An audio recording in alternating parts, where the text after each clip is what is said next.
तर ते एक मी घोषणा केली, भ्रष्टाचार मुक्त सिन्नर व्हावं, भ्रष्टाचार मुक्त सिन्नर व्हावं. एवढं विरोधकांना लागायचं नाही, काय झालं त्याच्यात? तुम्ही जर भ्रष्टाचार केला असेल तर लागेल ना. मोठमोठ्या विकासाच्या गोष्टी सांगणारे लोक सगळं झालं म्हणे, रस्ता राहिला, गटार राहिली, साफसफाई राहिली, अरे मग सगळं झालं, हे कसं राहिलं? शहरात लाईटी लावलेल्या पाहत चला, किती चालू आहे किती बंद आहे. आज लावल्यावर किती दिवसांनी बंद पडते. मी आमदार निधीतून पांगरीला आणि वावीला लाईट लावली, वावीची तर आत्ता बसली, पांगरीची बसून 1.5 वर्ष झालेले. एक सुद्धा एलईडी लाईट बंद नाही 1.5 वर्ष.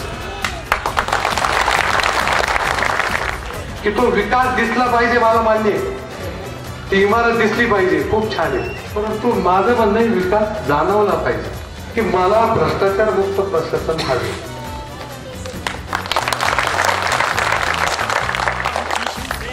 म्हणजे मला टक्केवारी नसलेली माणसं पाहिजे, टक्केवारी नको असलेली माणसं पाहिजे.